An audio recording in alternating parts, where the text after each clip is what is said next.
Ignition sequence starts. 6, 5, 4, 3, 2, 1, 0. Liftoff. We have a liftoff.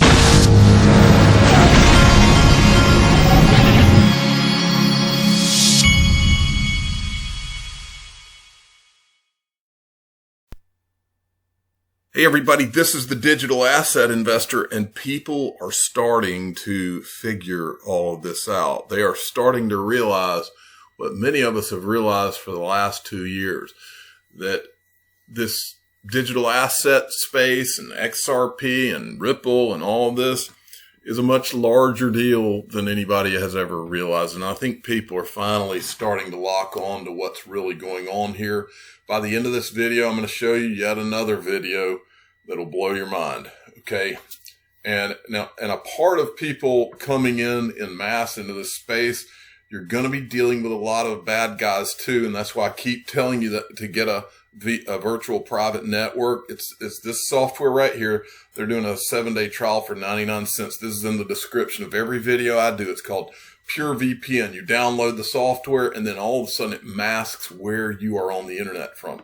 And so it's a way to prevent yourself from being targeted by hackers. So everybody, not some, but everybody that's listening to my voice needs to have a few things. You need to have antivirus software. You need to have a VPN software like this. And you also need to have a YubiKey. That's in the description of my video too. I'm trying to get a good antivirus software and add that too. But you got to have these things because you can become a target if you own digital assets. That's just the way it is. And it's the fact, Jack. Now, I want to reiterate something. I talked to the official father of the Digital Asset Investor channel this morning. That's my father, for those of you that don't know. The official father told me, he said, listen, a lot of YouTubers assume that their audience knows what certain things are that you talk about. And he goes, derivatives is an example. He goes, I think you need to let people know, give them an entry level explanation of what derivatives are. So I pulled Investopedia and I wanted to show you guys, for those of you that don't know. And the backdrop to this is we were talking about Codius yesterday, and we were talking about how what XRP is ultimately about is derivatives. Okay. Derivatives is all the money. Derivatives is a potential $1 quadrillion part of the world. Okay. Derivatives. Now, but here's another important part is derivatives is what the financial crisis of 2008 was all about. I've told you from day one on this channel, this has everything to do with the financial crisis of 2008. And I believe digital assets were created and it really was put in motion a plan to fix what was exposed in the financial crisis, was the systemic problems that our financial system had. And that's why I believe that we're changing over right now. And it's happening right before our eyes. Now, this is derivatives. It's a financial security with a value that's reliant upon or derived from an underlying asset or group of assets. Here's a simple way to explain derivatives. This is from me. But and I'll show you. Actually, let me show you right here before I do this. This is from The Big Short. For any of you that want to really understand what we're going through right now, XRP is The Big Short on steroids, in my opinion, okay? When the history books are written, those of us that were here will be looked at as The Big Short. We were there. We were those guys, okay? And The Big Short is the movie about the financial crisis and how crazy it was that nobody saw it coming. And there's a scene in The Big Short where they explain the CDOs, which were derivatives, okay, which all the mortgage-backed securities and how they packaged all of that. It was explained in this video. I can't play it because I'll get hit with copyright, but you need to go and watch it. Type in derivatives, The Big Short, and it'll take you to that scene. Now, I want to go and I want to go back to the simple explanation down here. There's a simple video where this lady talks about it on Investopedia. I would say derivatives is my favorite financial term. Derivatives is a product that derives its value from underlying asset classes, either equities or fixed income products. And why I like derivatives is there is a substantial more amount of derivatives outstanding, 600 trillion, and they really are trying to allow investors to manage and tailor and use their underlying investment goals to be managed appropriately to what they want to by being able to use a derivative, either interest rate swaps or equity options or credit derivatives in order to tailor those underlying investment goals that they have. A derivative is a security with a price that is dependent upon or derived from one or more underlying assets. The derivative itself is a contract between two or more parties based upon the asset or assets. Its value is determined by the fluctuations in the underlying asset. The most common underlying assets including stocks, bonds, commodities, currencies, interest rate, and market indices. Okay, so there's a simple explanation. Now back to The Big Short. In this, they have two people at a blackjack table, and I'll give you my version of basically what they're saying, which is, okay, so you have the dealer, let's say you have a $50 bet, and the dealer is betting against the guy that's sitting at the table in blackjack, and it's a $50 bet. And then standing behind the people that have the bet, you got 100 people, and all of those 100 people are betting with each other on whether the dealer's going to win or whether the guy sitting at the table is going to win. And so you have 100 bets that are based on the original bet. That, in essence, is what derivatives are. That's the simple. Okay. Now, the reason I know that this is all about one of the many reasons that I know that this is about the financial crisis and the derivatives is this Blythe Masters. I've covered her before. Blythe Masters came from JP Morgan. Okay. Blythe Masters, after the financial crisis, left JP Morgan and then created what was called digital assets. That was basically JP Morgan's representative, as far as I can tell, in all of this. She went on to be in the Hyperledger, She was also at the IMF on the advisory board with Chris Larson. As I recall, she was on the board with Chris Larson. She was also on the advisory board to the IMF on this fintech stuff. It was Chris Larson, Jeremy Allaire, who runs Circle, which is backed by Goldman Sachs. As I've told you, the official father of the digital asset investor has always told me that nothing happens without JP Morgan, Goldman Sachs, and the boys in finance. And so his point was that nothing's happening with Ripple or XRP unless they somehow have their hands in this, and they do. The reason I know that this has everything to do with the financial crisis and derivatives is because who do you think created the derivatives from the financial crisis? Blythe Masters. She is widely credited with creating the modern default swap, a derivative used to manage credit exposure to underlying reference entities. In other words, she was at the very center of what created the 2008 financial crisis. And as we know from Wall Street and from Washington, D.C., these people are all rewarded with from failures instead of being fired. So she was dispatched, and I think this is important too.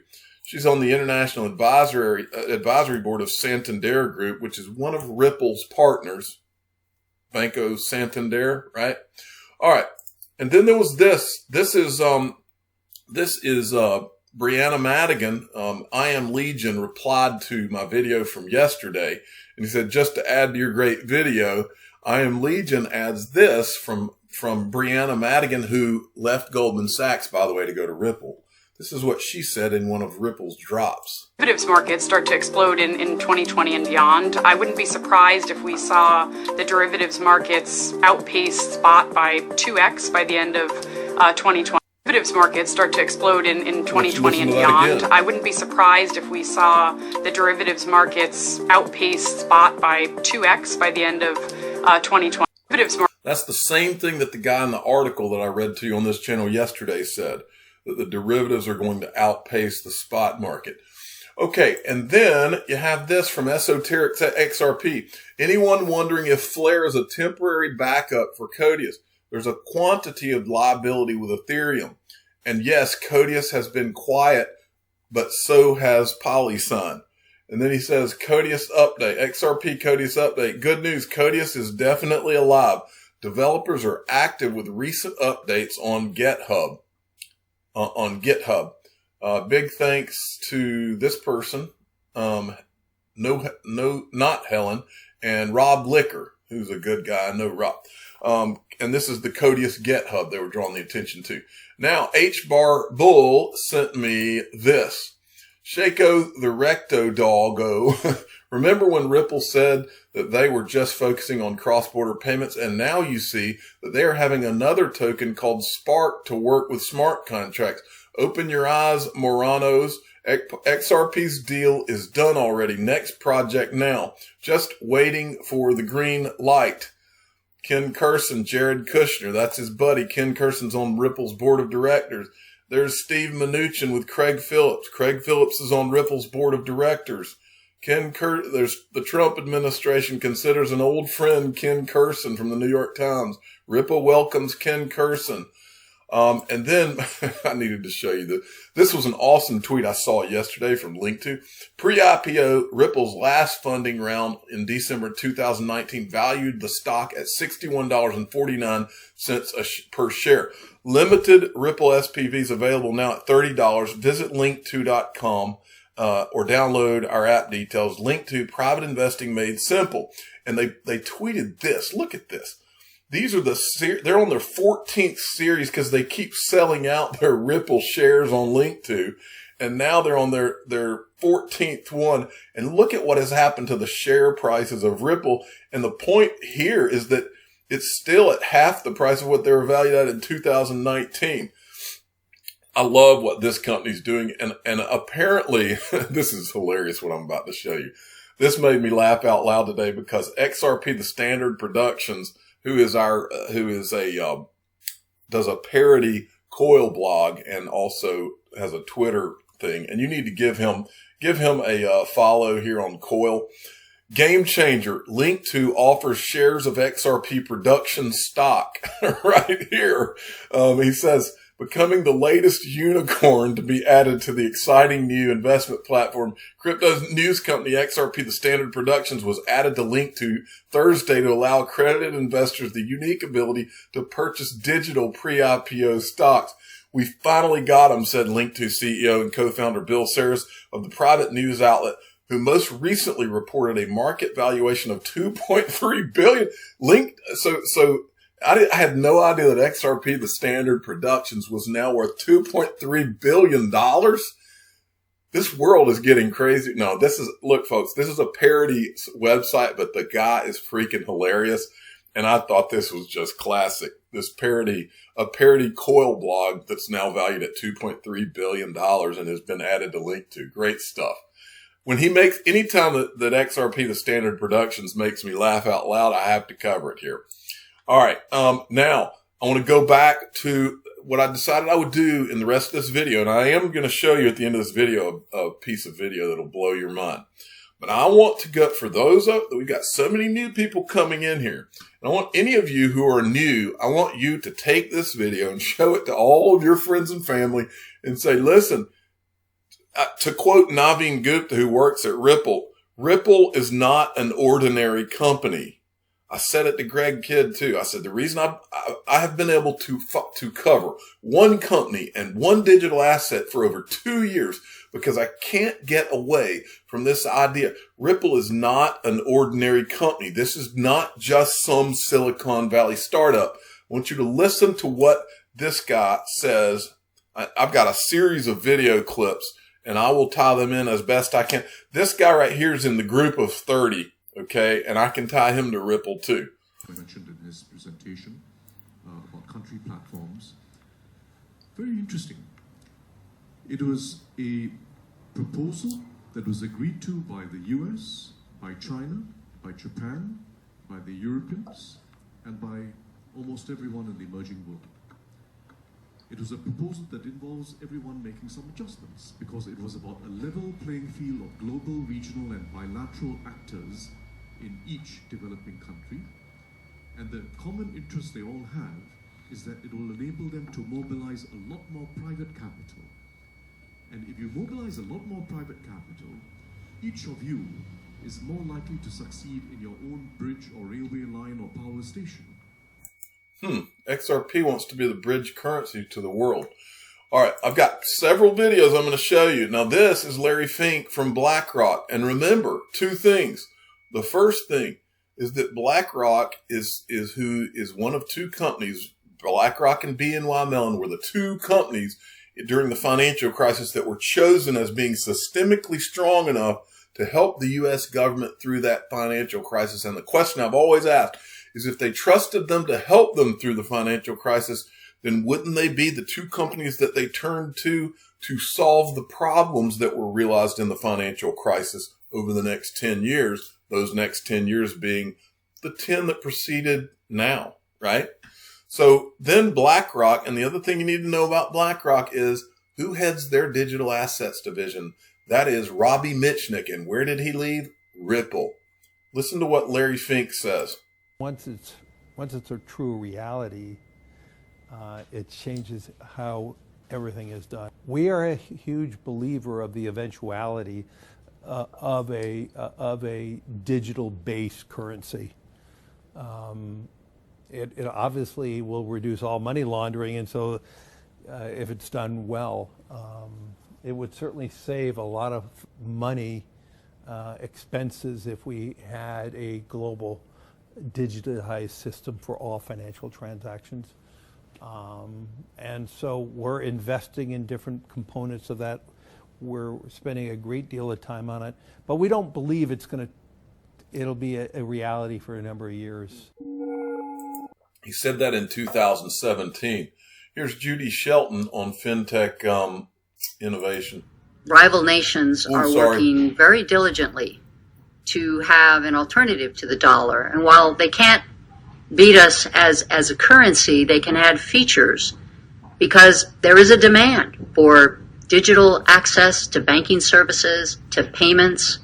And I think it's very important that we get ahead of the curve to ensure that the dollar continues to offer the best currency in the world, the most respected, the most utilized, and we need fintech innovation to keep us going in the right direction and to be a leader instead of passively observing what other countries might do.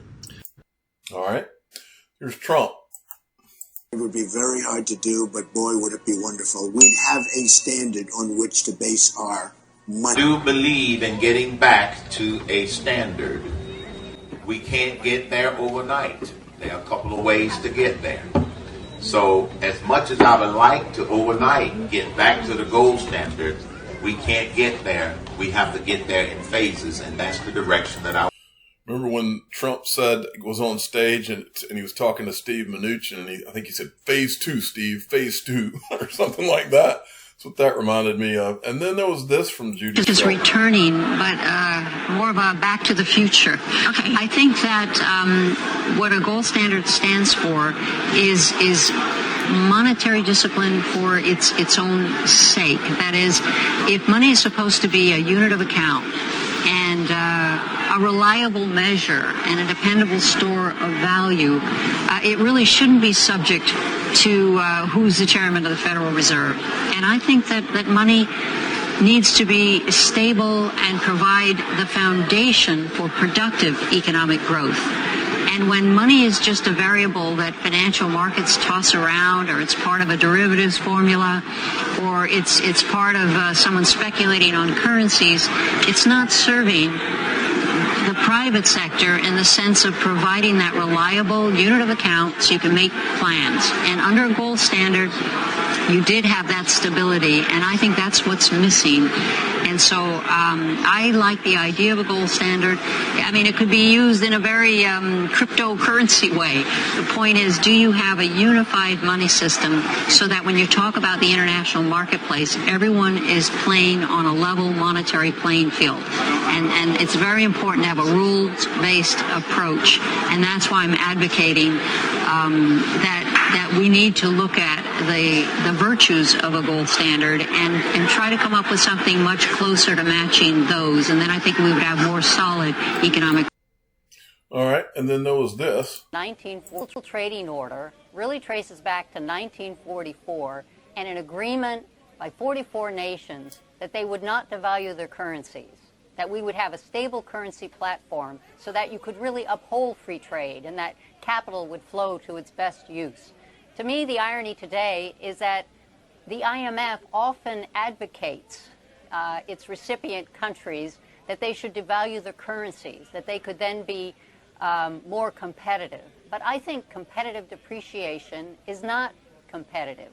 It's cheating, not competing, because it gives you an advantage against your rivals, and I believe in competition, but I don't think it's fair that through just monetary sleight of hand, you get a price advantage. That's not fair to the whole.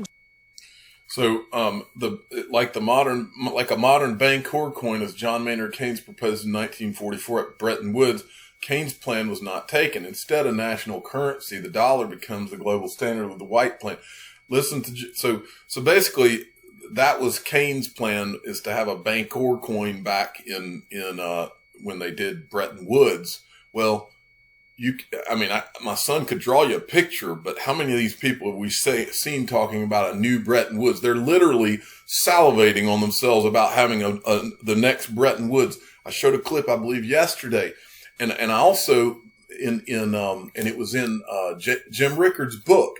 One time he said that he believed there was going to be something similar to a new Bretton Woods, and he said that it could be called the Mar-a-Lago Accords at Trump's hotel down in Florida somewhere. I can't remember is it Mar-a-Lago? Is it Mar-a-Lago, Florida? But anyway, at Trump's place, he actually floated that idea, and then I heard Judy Shelton say the same thing. Now, Chris Giancarlo tweeted this out: a digital dollar would solve this problem. Now, I said yesterday, folks, what is going on? I said, I was telling you, my kids, they can't go to school. And if they do, they have to wear a mask. And there's all this craziness going on. And Trump's talking, basically inferring that past presidents have committed treason. And we're hearing about all these people. We're hearing rumors of people being arrested and all this kind of crazy stuff. But we're seeing things going on that don't make any sense to any of us. And everything seems crazy to us. And now I saw this tweet yesterday from Steve Mnuchin. If you have extra coins at home, please use them to make purchases or deposit them at a bank or exchange them for cash. Help get coins moving. In other words, velocity of money. He says, Chris Giancarlo says, the digital dollar would solve this problem. Okay? I mean, I don't believe there are coincidences, folks. Now look at this. This is from XRP Yo-Yo. Here's more video I want you to see. And a lot of this is for the benefit of those of you who are just showing up. I'm trying to make you realize what's going on before it's too late. XRP is the one. XRP has always been the one. Watch this. But let me first address...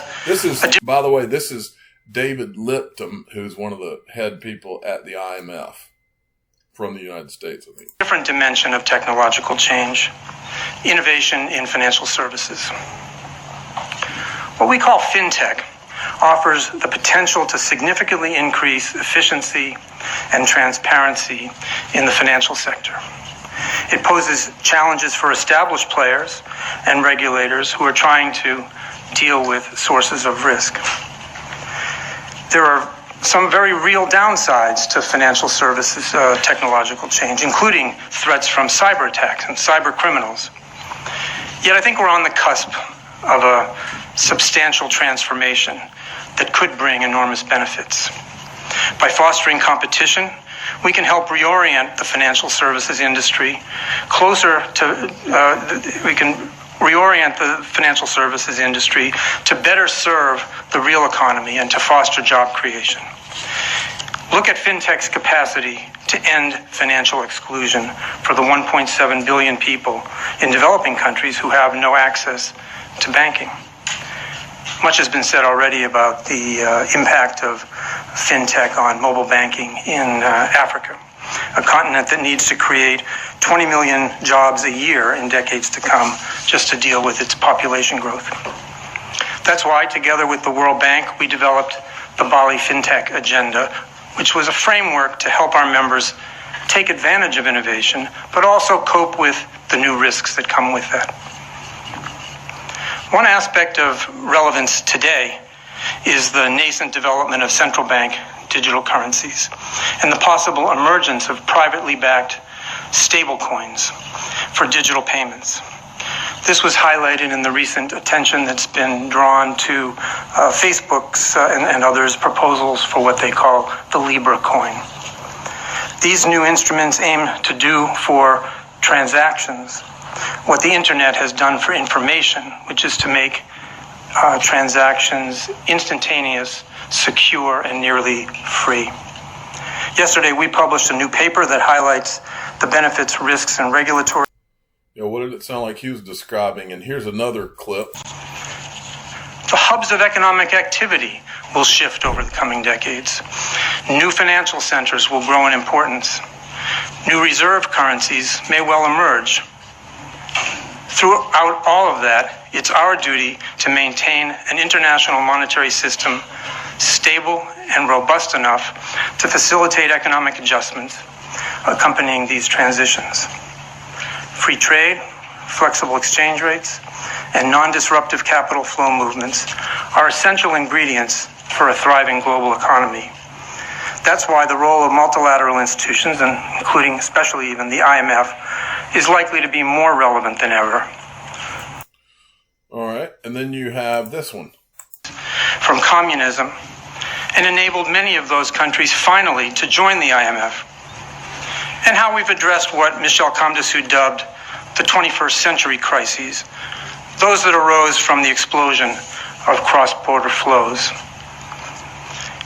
As we look to the next 75 years, the IMF will have to continue to adapt.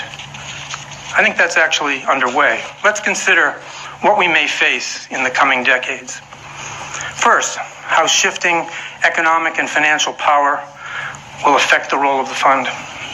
Second, how technological change will transform economies, creating new opportunities, policy challenges, including challenges coming from technological change in financial services. And third, how threats to multilateralism will arise and test whether the Bretton Woods institutions remain relevant. Let me talk about those three. So let me first turn to the ongoing shifts in the global economic landscape. Since those 44 country delegations met at Bretton Woods, the IMF has grown, and now we have 189 members, almost the entire world economy. That means that while we can address issues on a global scale, the roles and interests of our membership are also changing. The rise of China and other economies fundamentally alters the global landscape, as many have talked about already today. As emerging market and developing economies grow and incomes converge, the share of advanced economies in global output is expected to fall from more than a half to about a third over the next 25 years. Aging populations in advanced economies will gradually consume savings, even as younger countries need to finance investments. And in the not too distant future, rising life expectancy and declining fertility rates will likely bring issues of aging to everyone else as well, to the entire world. This will have profound implications for global trade and capital flows. Okay. And then, so after you see all those cast of characters, you got David Lipton from the IMF, you got Chris Giancarlo. I just decided for fun I'd go to Google and type in Chris Giancarlo and David Lipton.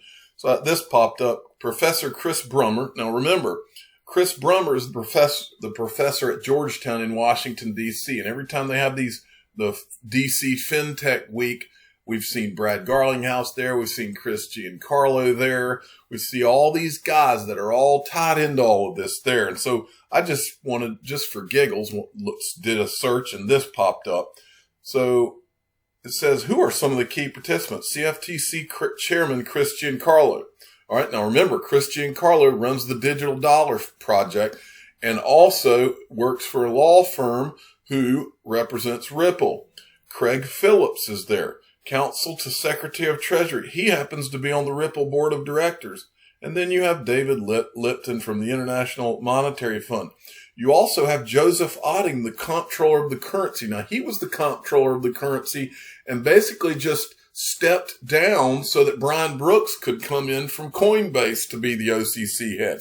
And remember, both Joseph Otting and Brian Brooks, who did they work for before all of this? They worked at One West Bank for Steve Mnuchin before he sold it to the CIT Group. And when he sold it to the CIT Group, he went onto the board of the CIT Group, and they appointed Stuart Alderati to be the general counsel. Then Steve Mnuchin goes to be the Treasury Secretary of the United States. And where does Stuart Alderati go? He goes to become general counsel of Ripple. Okay. Does my son need to draw you a picture of what I just described to you? Okay. Then DJ Peter Voss puts this out. Quantum financial system has been running for months, almost a year. Do I need my 7-year-old daughter to draw you a picture? Look at this, the part he highlights.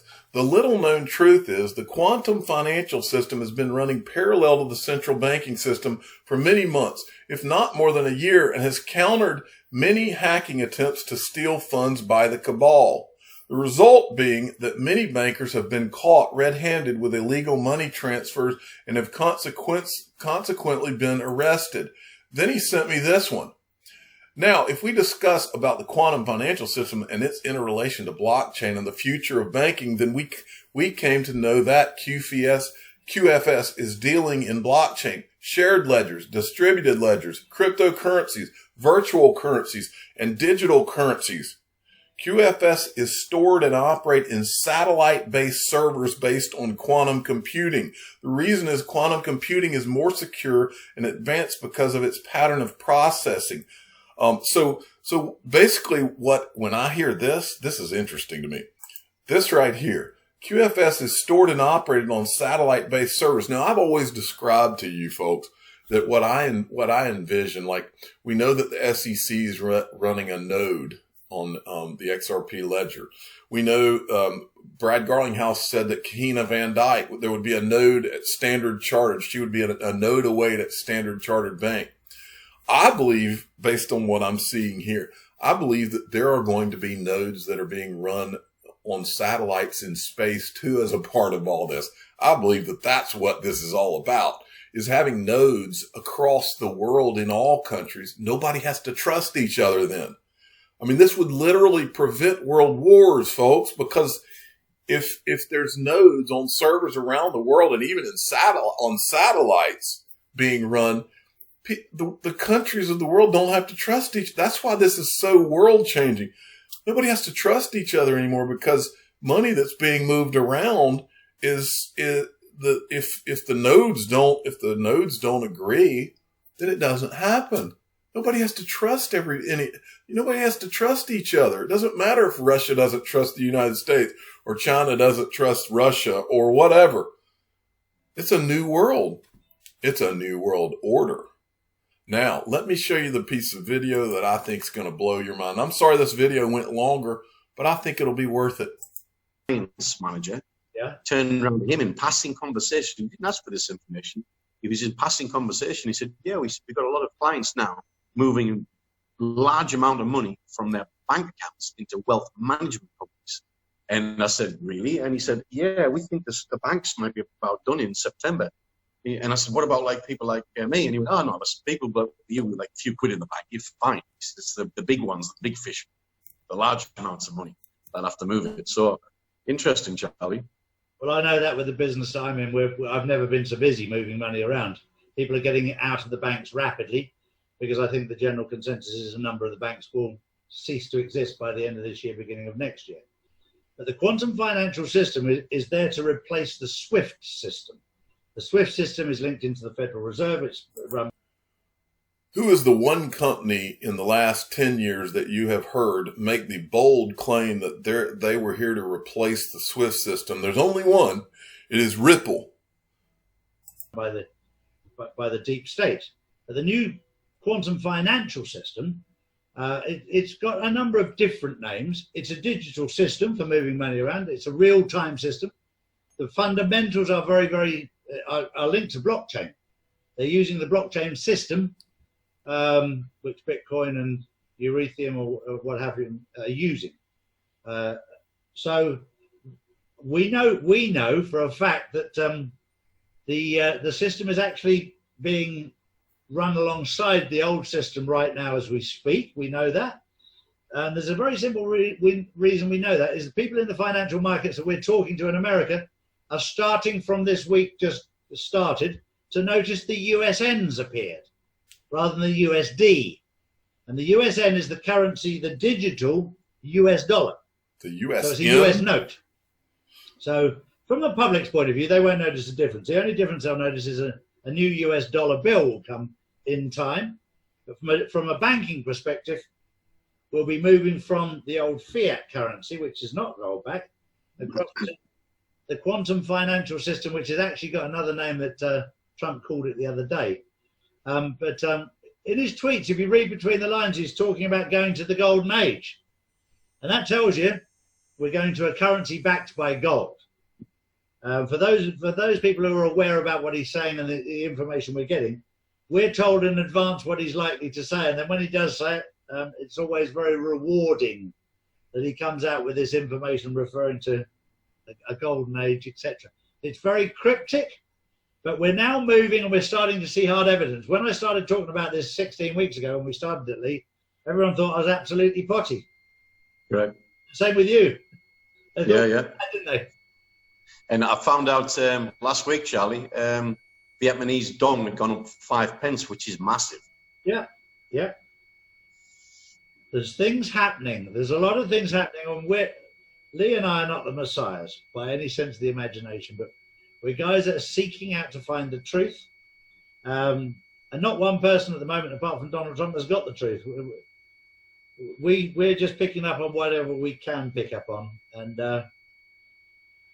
that is part 9 of our little short burst. Okay. Now, let's look at this. So now the idea that we're sold in the mainstream media is the idea that the U.S. is at odds and China's over here and we're all. I've after 2 years of studying this, I believe that the U.S. and China and Russia, I believe all these countries came to a deal a long time ago. I believe they've been working together. I believe that a lot of these guys, that it's not a good guy, bad guy thing. I believe that blockchain represents a way that they don't have to be good guys and bad guys. They can trust each other because they don't have to trust each other, if that makes any sense.